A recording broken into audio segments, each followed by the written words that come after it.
Testing. Alright. So we're into the game. The overlay has not yet been removed. I'm probably going to cut this out. Well, oh, here we go. We're already getting started here. Morgana landing a bind, Blitzcrank landing a pole, Sona dies. That's exactly what they need to do to win this game. That's all that Sona needed to do was not get pulled. So, again, if you're getting point-blank pulled, it's extremely difficult to dodge. Really, the counterplay to that is not to just say, well, I'm going to dodge your hook. The counterplay is to just simply stay out of range of that hook. And then kind of use minions to dodge in and out and bait it out. And during the cooldown of that hook, you have an opportunity to attack the Blitzcrank team, rather than just straight up going in and then allowing him to do that. So this is really going to give a boost to red side, and again, like I said before, in delaying the kind of power spikes coming out of blue and propelling themselves into the late game. So the Amumu, interesting choice of just rushing, blasting wand, magic resist.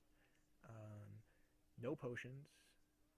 I actually don't disagree with this. I think that Amumu is going to be relatively ineffective in this early game, and rushing into an early Abyssal Scepter to increase the effectiveness of his level 6 team fight is actually, I think, an excellent idea.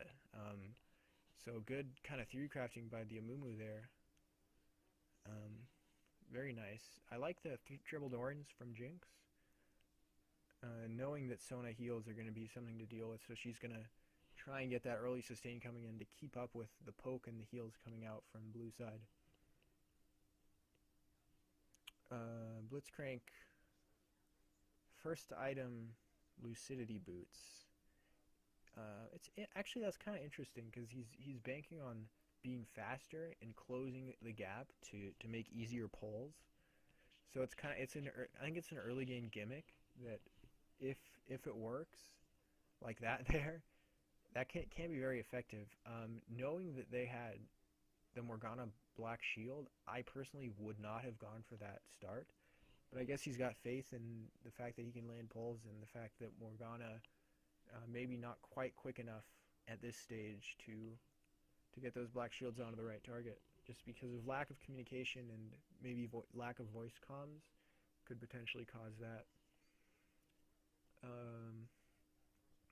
So yeah, these Blitzcrank pulls are just completely negated the early mid game power that blue has. They're so scared of the Blitzcrank that Jinx is just going to be able to free farm and scale, and they're not going to be able to make use of this the fact that they have a stronger champions in the early game. So Blitzcrank is very good grabs from Blitzcrank. Just the really I like to say that Blitzcrank grab off cooldown is better than when you actually use it, right? Because you're scaring the enemy team away. Once you commit to that grab, it allows them to aggress. So oftentimes a Blitzcrank, just by walking forward and holding on to his grab, can really have a massive impact on the game that a lot of people do not recognize.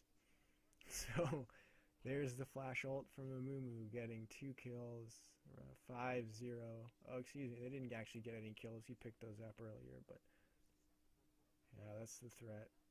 The blue side was not able to punish early because of those Blitzcrank pulls. They really need to get an early mid-game lead. So I feel like right now red is in an excellent position to win this game.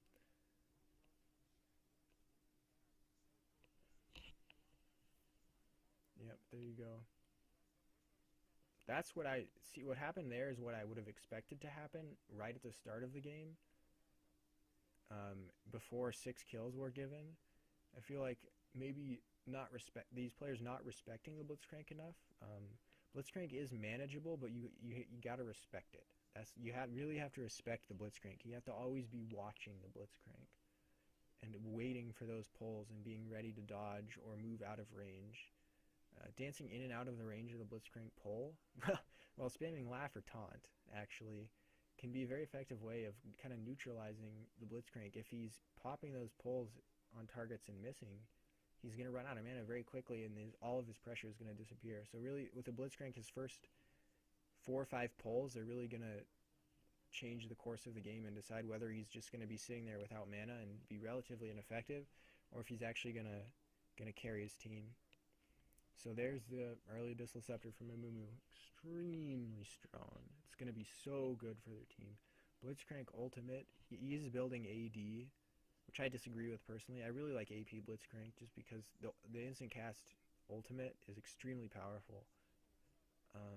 But yeah, he's going to... The Abyssal Scepter plus Brandle plus the base damage from Blitzcrank Ult is going to just wreck this team. This is going to be really difficult for them.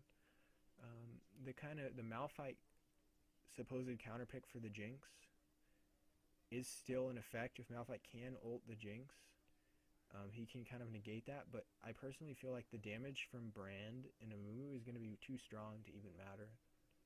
I feel like if the Jinx stays well out of range and just waits for that combo to go down, she can just ult in and clean up the fight.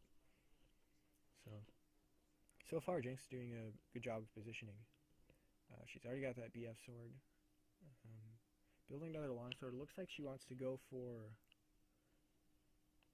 I want to say Essence Reaver. Either she's going to go for that Essence Reaver or is going to build into some armor pen with that longsword, and then the Infinity Edge is what I would guess. Or maybe Lifesteal with the longsword and then Infinity Edge. It's hard to say at this stage as the stream freezes. Lovely. Let's have a look at chat while we wait. Whoops. That's fun. Okay.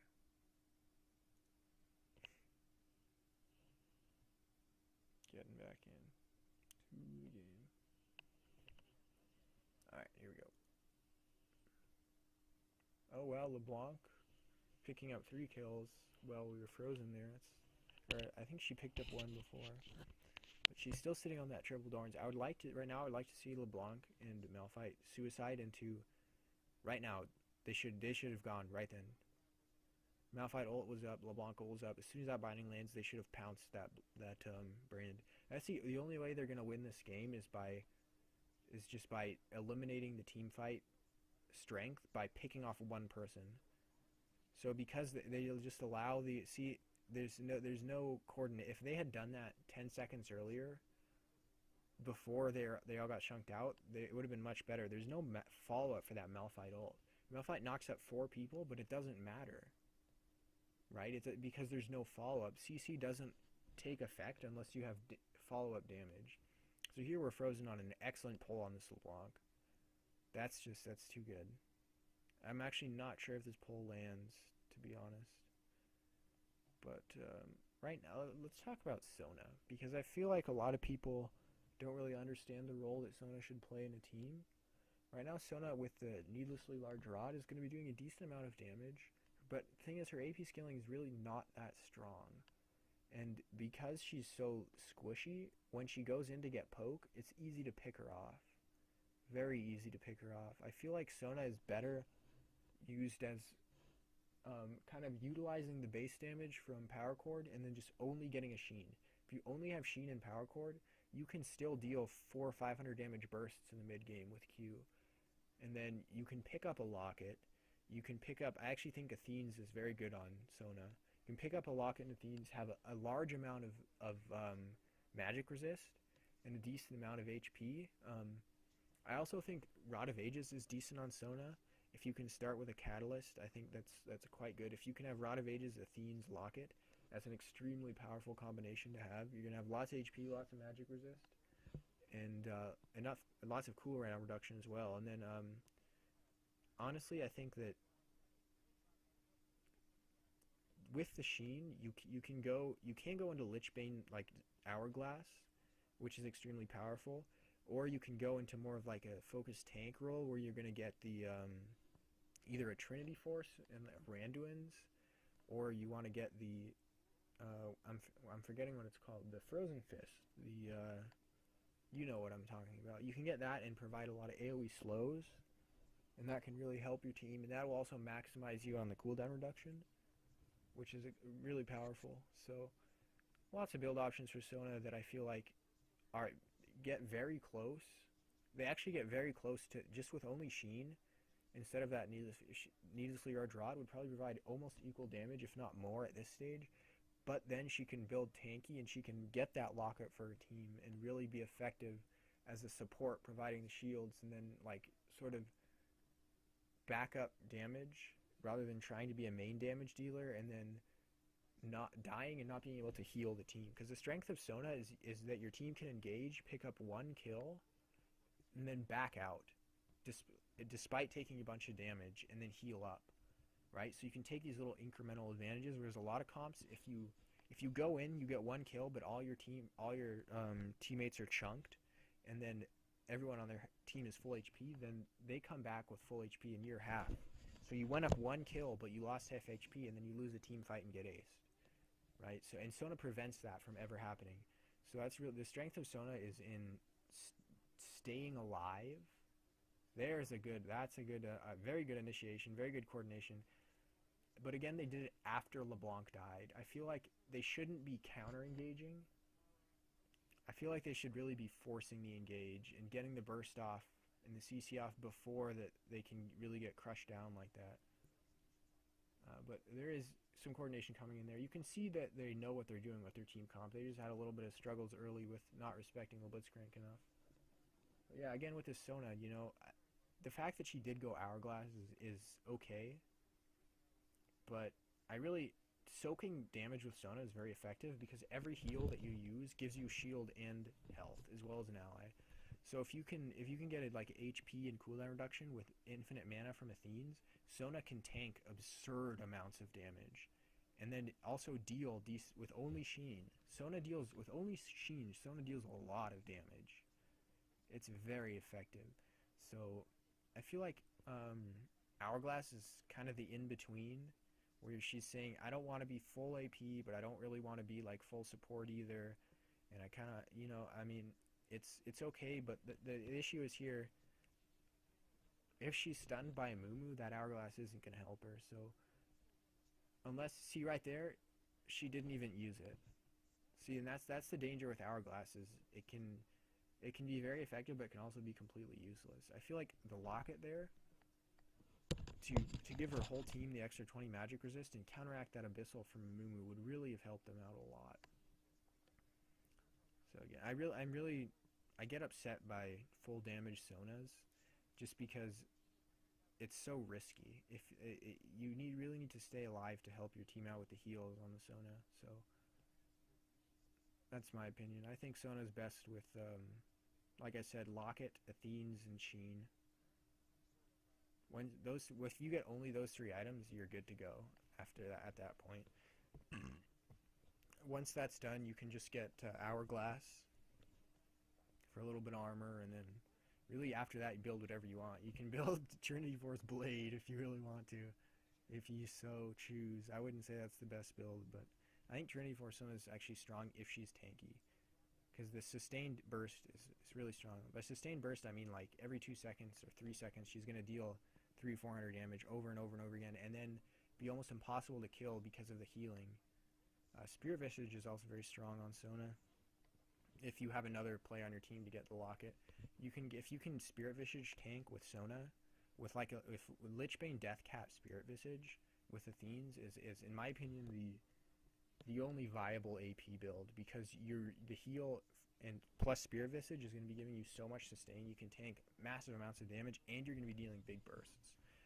So I think that's very strong, but I feel like building more than 2 or 3 AP items on Sona is a huge mistake, and I really, really disagree with that. So let's talk about viable Sona builds.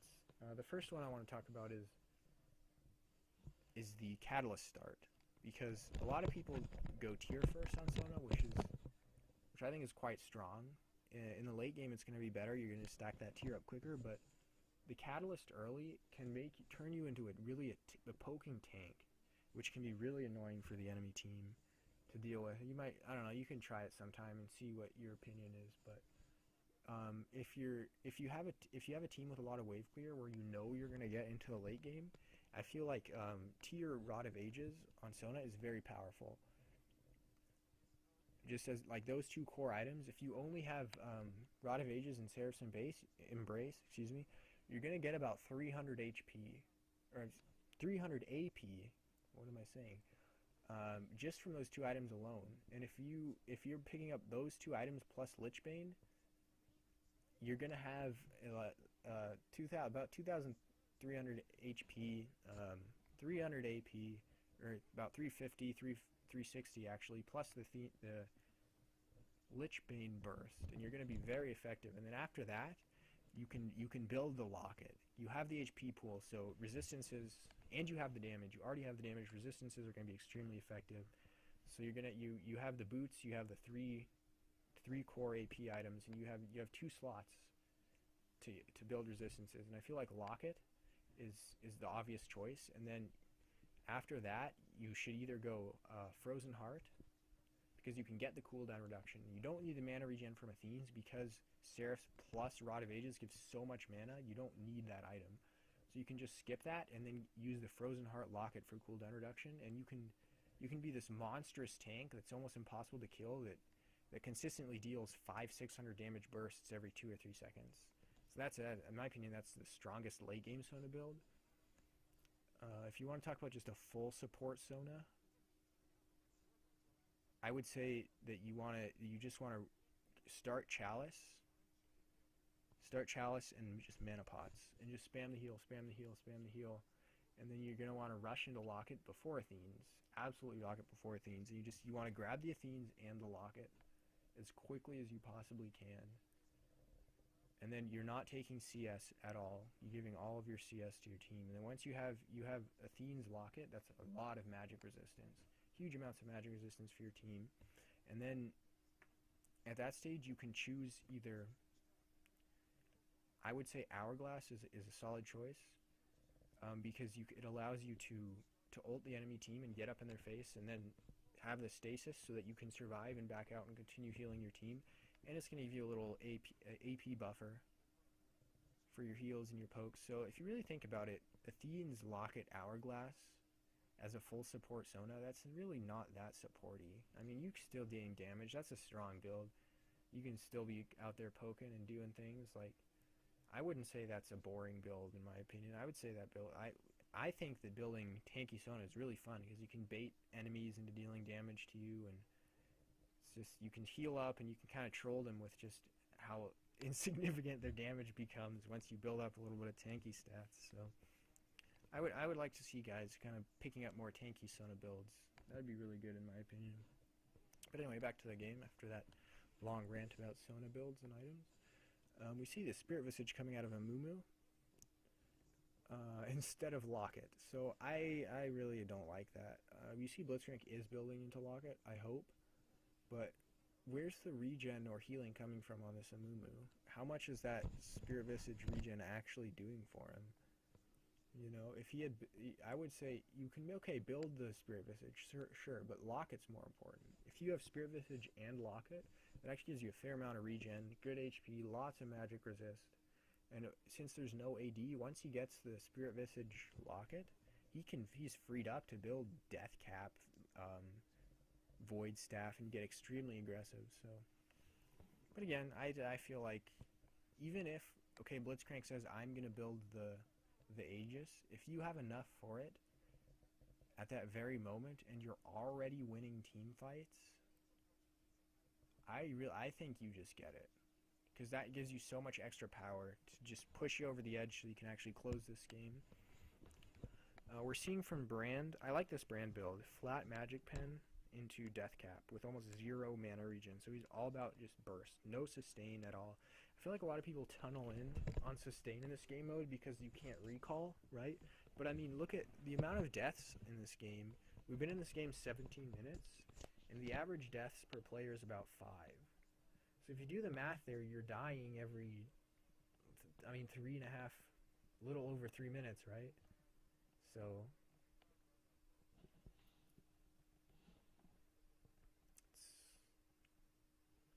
it's really not, you don't need that much sustain, you know? I feel like people prioritize sustain too much in this game mode. I like that we're not seeing 3 Athene's Unholy Grails this game, because that's only good on very specific champions that are extreme mana hogs. The LeBlanc build is very powerful. LeBlanc, Morellonomicon Deathcap, huge power spike coming in there. LeBlanc is extremely powerful right now. She can just hard carry this game with those items. This might actually push them over the edge. This is the stage where they're probably the strongest. You have Rod of Ages stacking up for Morgana. You have the magic resist on Malphite plus the Sunfire Cape, so you can take a lot of damage. You have the Sona with the Hourglass, so she can engage and survive. This is the point where they're going to be doing the most. And since the Blitzcrank has Frozen Heart, that's almost an item that doesn't exist for them. So here comes the team fight. Blitz is going to grab, and Amumu's going to ult, and then see Sona just dies. That's why you build tanky on Sona. Because right now, if Sona had survived, she could have healed up the LeBlanc, used the speed boost, to help her get away, and then spammed heals. And right now, it'd be a 4v3. And in about 20 seconds, LeBlanc would have enough HP to come forward and fight again. And then you have this window where Blitzcrank is dead, and you have a 4v3, and you can apply a lot of pressure and maybe get that inhibitor.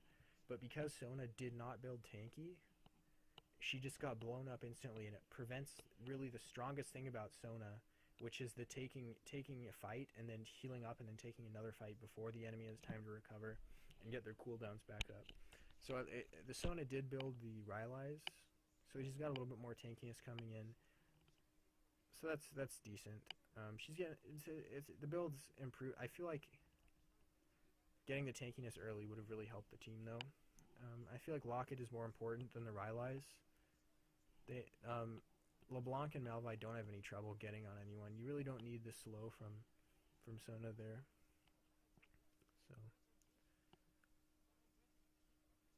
a little bit strange item builds by the Sona, but I mean Sona's such a kind of versatile champion. It's hard to know what to build on her. And I know a lot of people have very different opinions about how to build Sona, but I feel like I want to show you guys my Sona sometime so you can see how effective that kind of tanky hybrid build actually is. But I would say you guys should try it sometime. Just test it out, you know. See how you like it. So Brand with the Leandries now. I would like to see. Okay, finally, Blitzcrank has the Aegis, right? But it's too late. They've already lost their inhibitor. They use that big mid-game power spike that I was talking about to power through and win these fights. LeBlanc is about to get Void Staff. Once LeBlanc gets Void Staff, the Aegis is useless against her. You really need that Aegis while they only have Sork Shoes before they can ramp up to Void Staff, because it prevents them from snowballing because they don't have enough Magic Pen to chunk through people. But once the Void Staff is complete, the Aegis is almost useless at that stage. So you really need that by like 12 minutes to really get the most effectiveness out of it. Amumu looks like he's building Rylai's. I disagree with that. He already has a lot of magic resist, but I don't know. The Rylai's isn't gonna do much. You know, they already have enough engaged. They have the Amumu stun. They have the Blitzcrank knockup. They have the Brand stun. They have the Blitzcrank pull.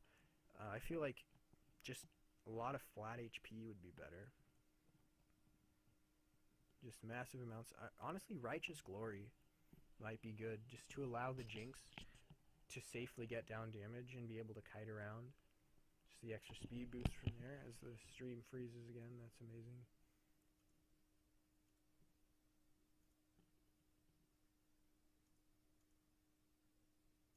Let's try this. Hopefully this works.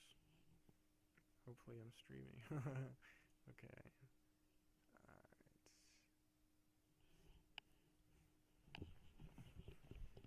Here we go.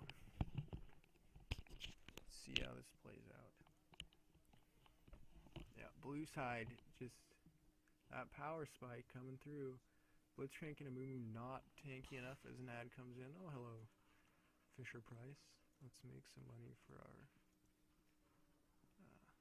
excellent host here.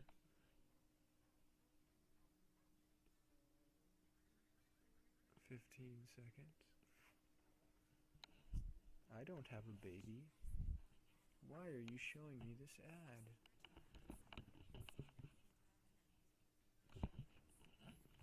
Alright, here we go. Back into it. and blue side wins. That big power spike coming in the mid game. The early blitzcrank pulls were not enough, and I think that Frozen Heart itemization, really delaying the Aegis, allowed that power spike to really take full effectiveness. I think that's the key thing here is the blitzcrank getting Frozen Heart when it wasn't necessary instead of the Aegis. So that's it. Talk about MVPs. I don't know who's going to be voted MVP, but LeBlanc is clearly the MVP here. For the other side, I think I would have said blitzcrank because his early game was so good, but because of that big mistake on the Frozen Heart and the AD blitzcrank is not effective, really, in my opinion. I think if he just had some flat AP, he could have done an early burst to kind of get these targets low so that Jinx can reset, rather than like trying to have sustained damage on a melee character against like high bursty teams. So yeah, I don't know. The itemization's a bit weak there, but overall the play was very good from blitzcrank.